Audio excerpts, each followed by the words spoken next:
Hello guys, bersama saya lagi dalam Alright Napa Channel. Berita baik buat Datuk Seri Anwar Ibrahim, sahabat-sahabat semua. Mungkin anda masih ingat beberapa bulan ataupun beberapa minggu yang lalu, ya, seorang individu membuat satu ugutan bunuh kepada Perdana Menteri kita. Dari hari ini, ya, individu yang mengugut mahu membunuh PMX ini telah dikenakan hukuman penjara.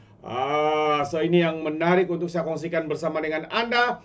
Dan juga kezaliman Maha Firaun terhadap Perdana Menteri kita, Datuk Seri Anwar Ibrahim, yang hari ini memusingkan fakta. Kononnya PMX zalim, kononnya PMX kejam dan sebagainya, hanya kerana anaknya disiasat oleh pihak SPRM. Hari ini belum meroyan sepanjang masa, sahabat-sahabat semua. Jadi untuk perkara yang pertama saya ingin kongsikan, ya, individu yang mengugut Perdana Menteri, mengancam Perdana Menteri mahu untuk membunuh Perdana Diri, akhirnya dikenakan penjara selama 6 bulan, sahabat-sahabat semua. Jadi ramai ya tertanya-tanya kenapa kalau individu biasa apabila didakwa mereka terus dipenjarakan. Soalnya senang saya, sahabat semua. Kerana mereka apabila didakwa, mereka terus mengaku salah. Dan apabila mengaku salah dan dibicarakan, terbukti apa yang mereka lakukan itu adalah salah. Dan karena itu, dengan pantas, dengan cepat dikenakan hukuman penjara, dimasukkan ke dalam penjara dan sebagainya. Tetapi kalau kita lihat kepada pendakwaan-pendakwaan, contohnya MB Lato-Lato, yang dikenakan pendakwaan kerana memperleke dan juga menghina Sultan yang di Pertuan Agong. Sebelum itu, sebelum beliau didakwa, dia telah meminta maaf kepada pihak Istana Negeri Selangor. Tetapi apabila dia didakwa di dalam mahkamah, dia tidak mengaku salah, ingin dibicarakan. Kerana itulah, sahabat, menyebabkan mereka tidak dapat dimasukkan, disumbatkan ke penjara. Walaupun secara nyata, perlakuan kenyataan mereka itu salah, tetapi kerana mereka mahu untuk dibicarakan dan kerana kesombongan, keangkuhan, kononnya mereka tetap tidak bersalah, jadi perbicaraan diadakan. Dan kerana itu dia mengambil masa, sebab perbicaraan itu macam saya sini bulan hadapan ia akan dibicarakan untuk kes ini, walaupun berbagai usaha yang mereka lakukan untuk melengahkan, mendelekan ya perbicaraan tersebut. Itu dia, sahabat-sahabat semua. Jadi saya ingin membacakan kenyataan media ini, ya, apabila pemandu lori ini dihukum penjara 6 bulan oleh Mahkamah Seksyen di Kuala Lumpur hari ini kerana membuat hantaran mengancam untuk membunuh Perdana Menteri Datuk Seri Anwar Ibrahim di aplikasi TikTok tahun lepas, bukan beberapa minggu ya, tahun lepas. Jadi Hakim N. Priscilla Hema Malini, ya, menjatuhkan hukuman itu ke atas Faizal Muhammad, 35 tahun, selaku orang kena saman. Selepas dia mengaku bersalah terhadap pertuduhan itu dan memerintahkannya menjalani hukuman penjara bermula hari ini.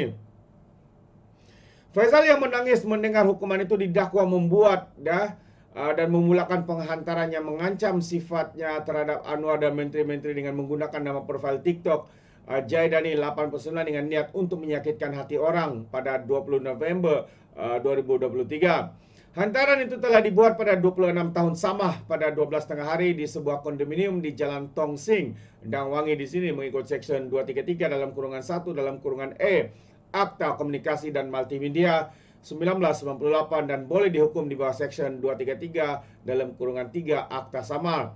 Seksyen itu memperuntukkan hukuman denda maksimum RM50,000 atau penjara setahun atau kedua-duanya, dan boleh didenda selanjutnya RM1,000 bagi setiap hari atau sebahagian daripada sehari kesalahan diteruskan selepas sabitan jika sabit kesalahan. Timbalan Pendakwa Raya Nurillah Ileana Nur Azmal, ya, berkata hantaran yang dibuat oleh OK adalah tidak wajar serta bersifat mengancam dan dia perlu lebih berhati-hati menggunakan media sosial. Jadi saya mohon OK dikenakan hukuman setimbalnya supaya satu mesej pengajaran dapat diberikan kepada OK dan masyarakat, katanya. Faizal yang tidak diwakili peguam merayu hukuman denda dikurangkan kerana dia baru bekerja dengan berpendapatan RM2,000 sebulan selain perlu menanggung 2 anak berumur 7 dan 8 tahun serta ibu yang menghidap sakit jantung. Isteri saya tidak bekerja, saya ada bayar hutang yang tak bayar dan kelangkapan sekolahan anak pun tak beli lagi. Oleh itu saya mohon mahkamah memberi tempoh kepada saya untuk bayar denda kerana gaji saya dibayar pada 5 atau 6 hari bulan setiap bulan katanya. Itu dia. Ya, tahu membuat ugutan, ancaman, sekali disaman, tahu pula merayu bahawa memang dia jadi susah dan sebagainya. Jadi apa pandangan anda sahabat-sahabat semua dengan sikap, dengan ketaksuban penyokong-penyokong parti sampai sehingga sanggup membuat kenyataan seperti itu amat-amat memalukan sahabat semua ya. Dan satu lagi ia adalah seperti mana kita tahu RCI bakal ditubuhkan ya untuk menyiasat ya berkaitan dengan Pulau 3 berkaitan dengan satu pulau ya di negeri Johor. Jadi hari ini keputusan Era Mahathir di bawah penelitian RCI ya ada beberapa perkara yang akan diteliti dan keputusan-keputusan yang dibuat oleh Dr. Mahathir yang telah berkhidmat 2 kali sebagai Perdana Menteri selama 24 tahun dan banyak dasar telah dilaksanakan semasa pentadbiran itu. Namun keputusannya itu dipertikaikan setelah terbukti kontroversi dan menjadi penelitian Suruhanjaya Siasatan Diraja RCI, yaitu misi pencarian fakta ad hoc ini dilantik oleh Yang di-Pertuan lazimnya yang dengan nasihat daripada Perdana Menteri di bawah Akta Suruhanjaya Pencegahan Siasatan 1950 dan mempunyai kuasa yang luas untuk menyiasat perkara dalam bidang rujukan mereka. Minggu lalu kerajaan mengumumkan RCI akan ditubuhkan untuk menyiasat isu kedaulatan Batu Putih, Pulau Batu Putih, Batuan Tengah dan juga Tubir Selatan. Dan skop RCI ini masih belum jelas, tapi sekali tumpuan adalah kepada Mahathir. Sultan Johor Sultan Ibrahim Sultan Iskandar yang akan mengangkat sumpah jawatan sebagai Yang di-Pertuan Agong esok tidak merasakan kekecewaannya terhadap keputusan Mahathir pada tahun 2018 tidak meneruskan semakan isu Mahkamah Keadilan Antarabangsa. Berikut adalah senarai RCI terdahulu yang berkaitan dengan dasar dan keputusan Mahathir. Yang pertama adalah mata lebam Datuk Seri Anwar Ibrahim. Pada tahun 1998, Anwar Ibrahim yang tidak lagi serasi dengan Mahathir disingkirkan sebagai timbalan Perdana Menteri dan Menteri Kewangan. Dia kemudiannya ditangkap. Apabila dihadapkan ke mahkamah pada 29 September 1998 untuk berdepan pertuduhan liwat dan salah guna kuasa, Anwar muncul dengan mata lebam dan memberitahu mahkamah dia dipukul hingga pengsan semasa berada di lokap polis Bukit Aman pada 20 September. Ketua Polis Negara ketika itu, Abdul Rahim Noor, pada mulanya berbohong dengan mendakwa bahawa Anwar adalah selamat dan kecederaan itu adalah perbuatannya sendiri. Laporan siasatan dalaman polis mengesahkan bahawa Anwar dipukul semasa dalam tahanan polis tetapi gagal menemui dalangnya. Alasannya adalah pegawai penyiasat tidak dapat menemui bual pegawai atasannya. Hanya selepas RCI ditubuhkan untuk menyiasat kecederaan Anwar, barulah Rahim yang memberi keterangan pada Suruhanjaya itu pada 2 Mac 1999 mengaku menampar Anwar dan menyebabkan dia terjatuh di lantai simen di bilik kurungannya. Katanya dia tidak ingat sama ada Anwar juga terus dipukul, meskipun Anwar ketika memberikan keterangan mendakwa dirinya menerima lebih banyak pukulan. Prosiding Mahkamah berasingan menjatuhkan hukuman penjara 2 bulan ke atas Rahim kerana mengasari Anwar. Dia juga memohon maaf kepada Anwar sebagai sebahagian daripada penyelesaian. Pada 2018, Mahathir mendedahkan bahawa dia marah dengan pihak polis pada 1998 kerana tidak mengheret Anwar ke mahkamah. Jadi ini antara kezaliman, kekejaman yang dilakukan oleh mantan Perdana Menteri ini, Mahathir Mohamad, terhadap Datuk Seri Anwar Ibrahim.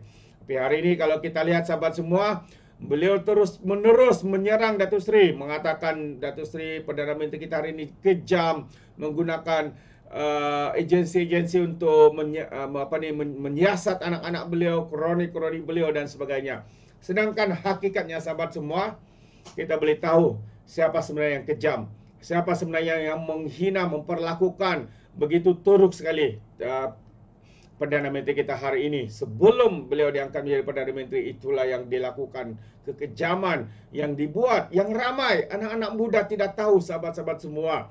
Jadi ini adalah satu perkara yang harus kita ulangi ya. Maksud saya adalah maklumat ini harus disalurkan secara tepat. Ya, apa yang pernah dilakukan oleh individu seperti Mahathir ini yang begitu bijaksana dalam memusingkan segala kata-kata, menggunakan emosi rakyat demi ya untuk menyerang pribadi Perdana Menteri kita itu Datuk Seri Anwar Ibrahim. Jadi itu sedikit pandangan saya sahabat semua. Bagaimana dengan Anda? Anda boleh berikan komen Anda dalam ruangan komen. Jadi terima kasih. Izinkan saya untuk mengundurkan diri. Dan seperti biasa, peribahasa mengatakan, tapapun kangkap 2 ton keinginan. Dalam bahasa Belandanya, tepuk dadah, tanya selera. Sekian saja daripada Alright Nampak Channel. Kita berjumpa lagi. Bye-bye.